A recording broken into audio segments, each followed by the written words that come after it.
In this question, an unconfined compression test was carried out on a saturated clay sample. So unconfined compression test is a special type of unconsolidated undrained test. So in undrained tests, we know that U is not equal to 0. However, since this is an unconfined test, the value of sigma 3 will be equal to 0. So that's for unconfined compression test. The maximum load that the sample sustained is given to you. The vertical displacement is given to you.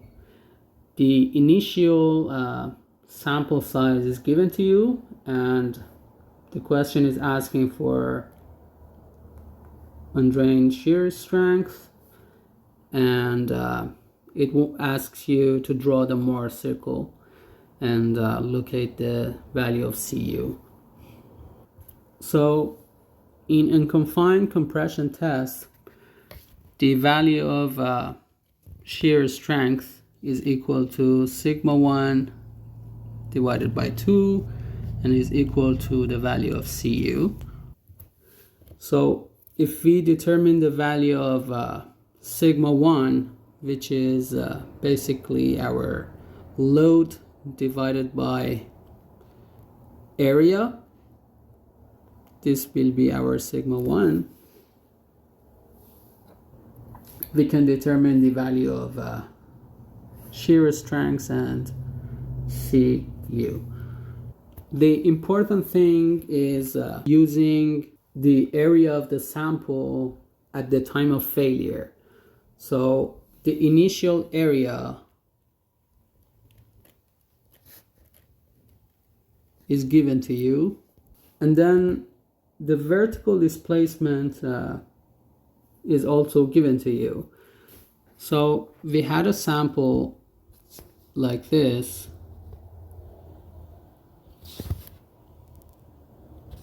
This is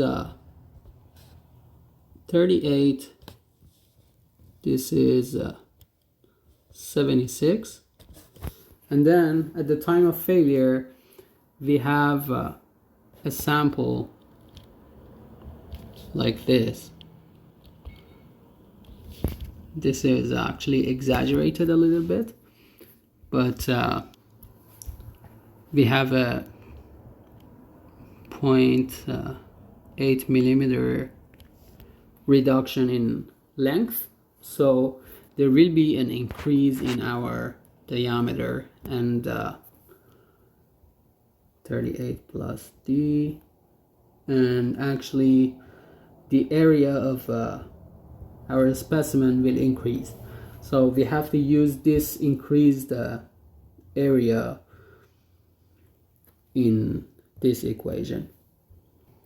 So for the initial area, we have A equal to pi d2 over 4, which is pi times 382 divided by 4, or 11.3 square meter. So this is the initial area of the sample. Now we have to determine the strain, which is delta Z over H, which is equal to 0.8 divided by 76, which is equal to this value approximately.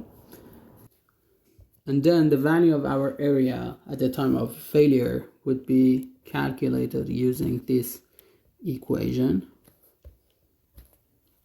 We have 11.3 times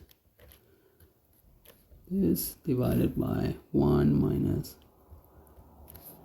which gives us 11.4 square meter. Now we have the area, and we have the force at the time of failure. So for sigma 1 at the time of failure, we can write P over A prime, which is equal to 127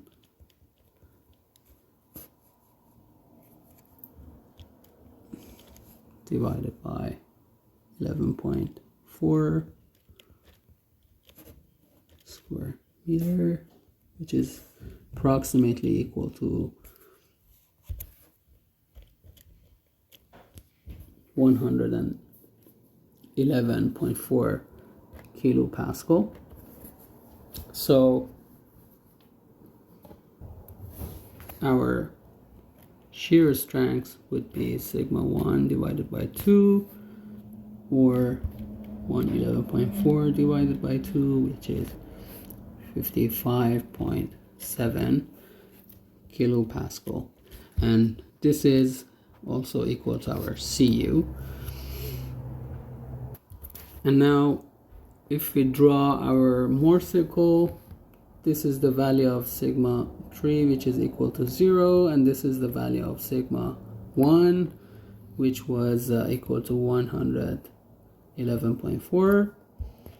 We will get a value of 55.7 for our Cu, which is our shear strength.